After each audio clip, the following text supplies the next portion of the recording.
అమలాపురం జిల్లా pastors fellowship ఆధ్వర్యంలో దళిత క్రైస్తవుల ఎస్సీ హోదా కోసం శాంతి ర్యాలీ నిర్వహించారు. అంబటి శ్యాముల నేతృత్వంలో గడియార స్తంభం నుండి నల్లవంతెన వరకు ఈ శాంతి ర్యాలీ సాగింది. దళిత క్రైస్తవులకు కూడా ఎస్సీ హోదా కల్పించాలని నినాదాలు చేశారు. అలాగే క్రైస్తవులపై జరుగుతున్న దాడులను అరికట్టాలని ప్రభుత్వాన్ని కోరారు.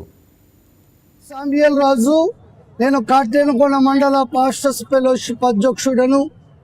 డాక్టర్ బిఆర్ అంబేద్కర్ కోనసీమ జిల్లా 20 మండలాల దైవజనులు సంఘాలు, అలాగే తూర్పుగోదావరి జిల్లా పాస్టర్స్ ఫెలోషిప్ అధ్యక్షులు బిషప్ దానియేల్ పాలయ్య గారు, అలాగే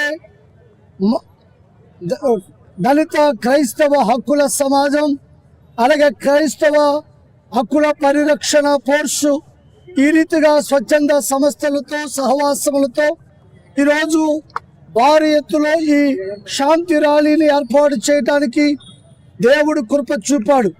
ఈ ర్యాలీ ఏర్పాటు చేయడానికి గల ముఖ్య ఉద్దేశం ఏంటంటే, ఇటీ కాలంలో క్రైస్తవులను, దేవుని ప్రజలను, దైవ సేవకులను మేము ఆరాధిస్తున్న ప్రభు అయిన యేసుక్రీస్తుని చాలా సులకనగా, హేళనగా సోషల్ మీడియాలో అనేకులు తమ ఇష్టానుసారంగా మాట్లాడుతుంటే ఏ ఒక్కరూ స్పందించకుండా, ప్రభుత్వాలు ఏ విధమైనటువంటి చర్యలు తీసుకోకుండా, డిపార్ట్మెంట్ వారు ఏ చర్యలు తీసుకోకుండా, చివరికి ఎక్కడైనా ఒక సేవకుడు ఒక మాట తూలితే వెంటనే తీసుకెళ్లి వాళ్ళని జైల్లో పెట్టి బాధించటం, ఈ విధమైన వివక్ష క్రైస్తవ సమాజంగా మేము అనుభవిస్తున్నాం.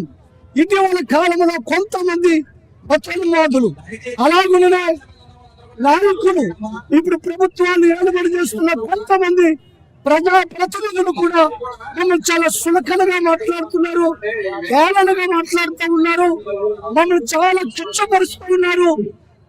2 చెక్కలు 3 మేకలు అంటున్నారు. ఈ రీతిగా హేళన చేయబడుతున్న ఈ దినాలలో